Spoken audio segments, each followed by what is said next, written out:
Hi everyone, how you doing? I hope you're all well.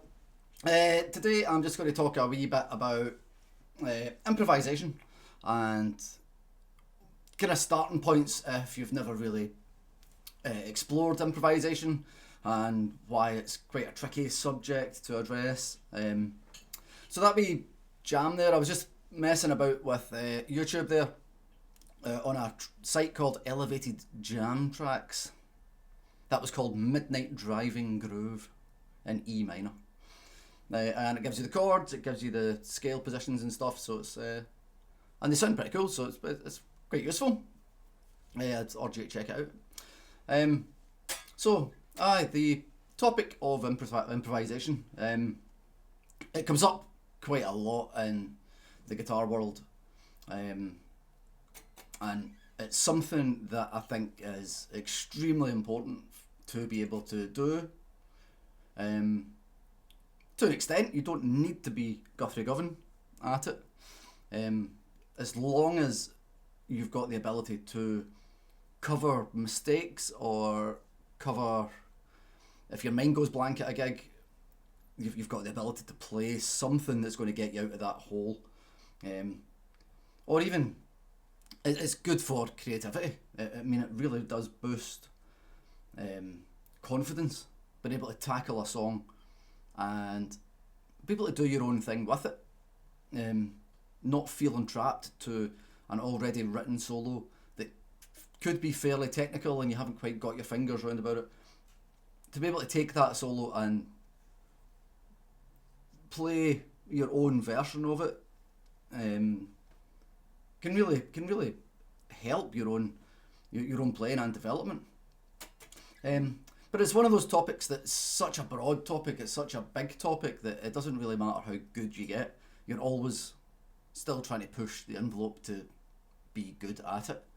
And you're only as good as, like, I've never heard that backing track before, so I hit record there and I hit record here. So in that opening jam, I was trying to be as improvisy as possible without having to pre-prepare anything.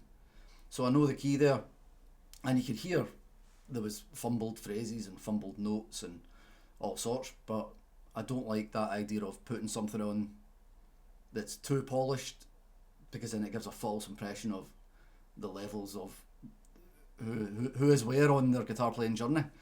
So, like, my playing's as ropey and as sketchy at the best of times when improvising. I've been playing for like 30 years.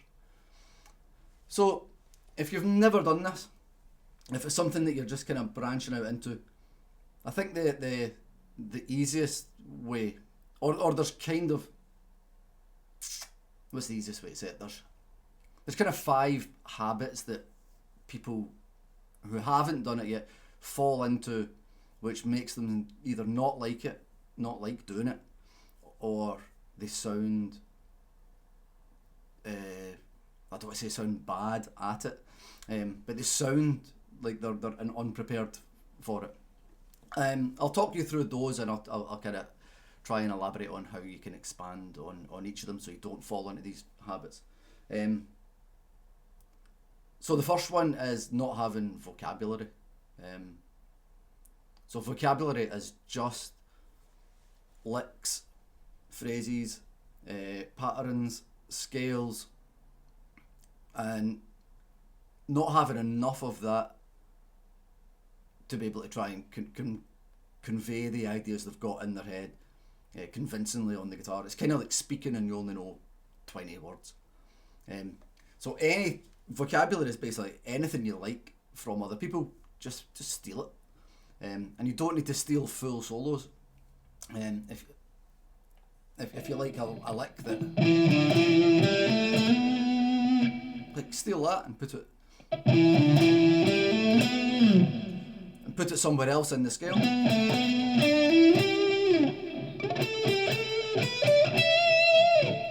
So you're changing the notes, but you're keeping the rhythm the same. Wee patterns, like instead of learning big arpeggios, like those big things,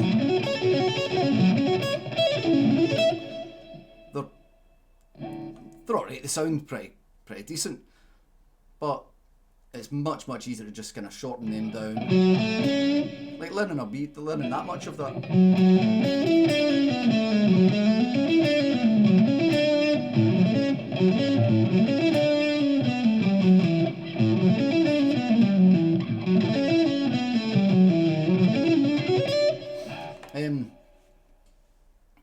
And then just trying to take those things and implement them into your own playing, regardless of what level you're at. The other thing is kind of poor fretboard awareness. I think people get bored of that pentatonic scale, this pentatonic scale.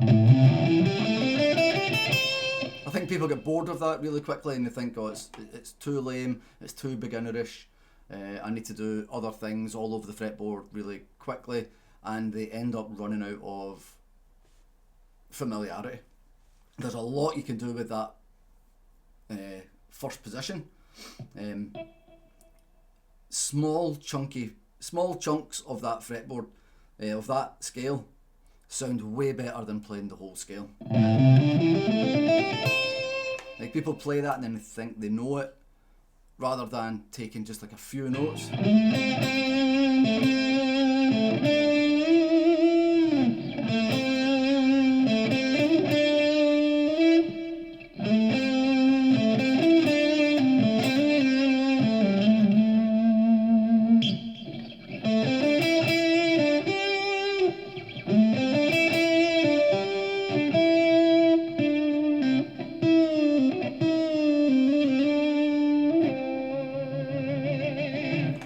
So you can make nice melodies with that, and it's playing with the notes in a more conversational way rather than playing straight up and down the scale with a metronome. So I think practicing the way that you're going to play is a big deal. Like, most people sit and practice with a metronome, and they try and get that in time, and that's okay for synchronizing your hands or thinking about it as just an exercise to get coordination together. But if you're playing music, you're never going to play like that.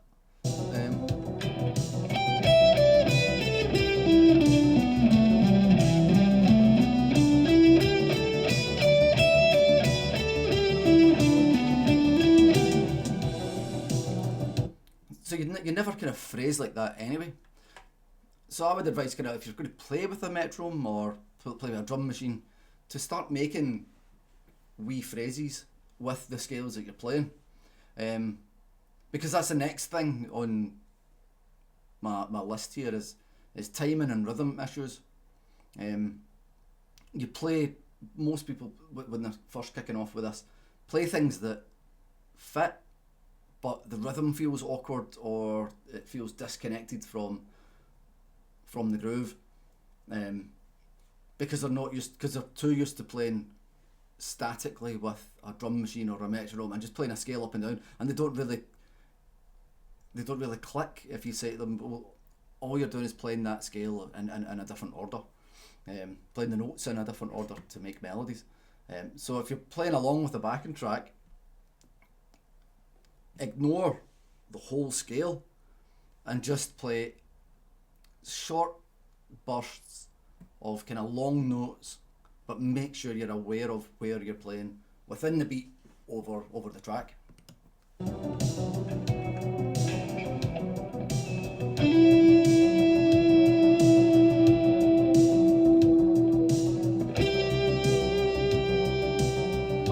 6, 7, 8.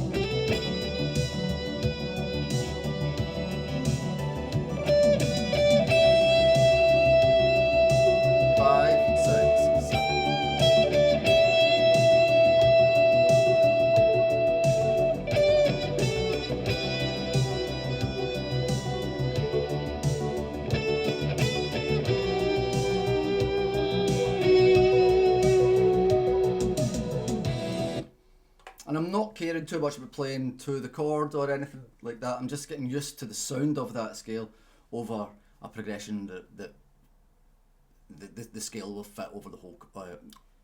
I'm getting used to the scale sound fitting over a chord progression where there's no key changes or anything. The whole scale is going to sound good over that, and it's more to do with letting the notes breathe instead of trying to do too much too soon. That kind of leads me on to my next point. Fear of hitting wrong notes. Everyone hits wrong notes. Me probably more than the average person, as you can tell in that intro jam. But wrong notes they're fine. Everyone hits them. Like I said earlier on, I'm not a big fan of these YouTube videos that people do the 20 takes and put up the most polished version. I don't like that. I feel that's a bit disingenuous, because no one plays perfectly all the time. But wrong notes are something that you should try and embrace them. Most people, when they hit a wrong note, make that ugly face. It takes them by surprise. They make that kind of, and then they'll stop playing, and then they'll try and correct where they're going.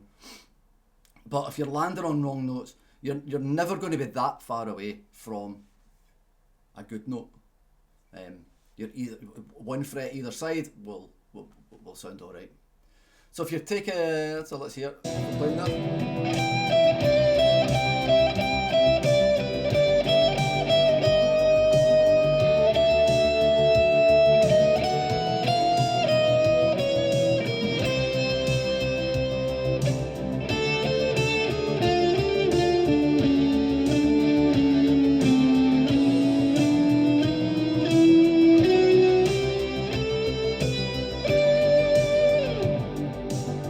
Let's try and make them sound a bit music.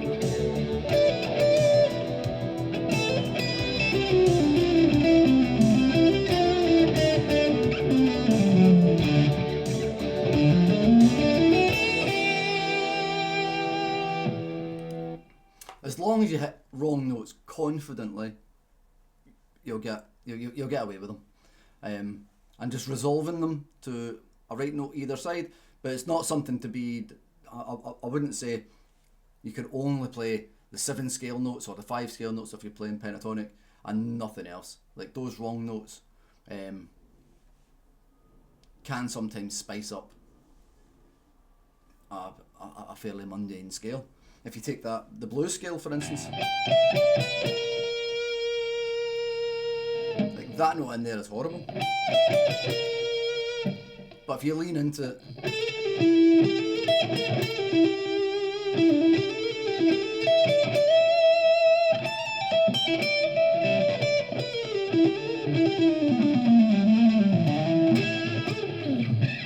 it kind of adds a lot more flavour to that pentatonic scale. The last point I want to make is that people, when they're playing along with backing tracks, tend to listen to themselves rather than listen to the context of what they're playing over the track they're playing. So it sounds like they're fixated on, right, I've played an idea here, now I need to do one here now I need to do, then I need to go somewhere else. But rather than thinking, so that gets all out of time and it can feel a wee bit kind of disjointed or a bit awkward against the backing track. And I think that's because there's so much going on like in your head when you're trying to improvise. You're trying to listen to, are you playing well, are you playing in time, which then sometimes that's what leads to you neglect to listen to the backing track to see is what you've played actually right and actually kind of in time. And you forget as well that when you're the one playing, your brain's working 10 times harder than the listeners. So to play something and then play it again, and then maybe play it again, and then maybe again, to you might seem, I've played it too many times. Nobody wants to hear the same lick 4 times. But after 2 times, the listeners kind of thought, oh, I like the sound of that. There's a rhythmic theme happening here. And then after the fourth time, maybe change one of the notes or change a direction of the lick or something. And then that is what kind of gives your playing a bit more, it feels more connected to the track that way. So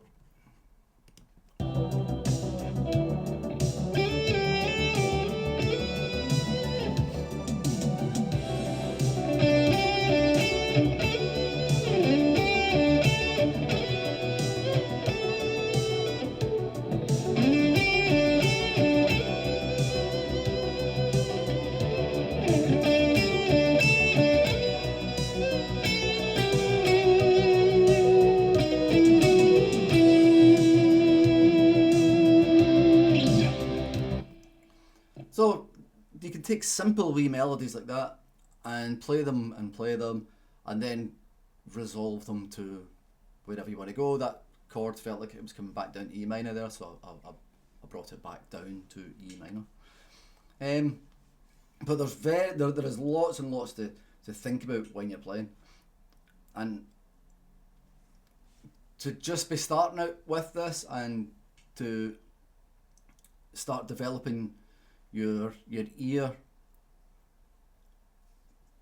my advice would be just to take very, very, very, very simple things, very simple ideas, and take those ideas very, very slowly over the backing track. So don't worry about playing, if you know all the scale, like all of the pentatonic scale, don't worry about trying to fit that all in. Just think of that as the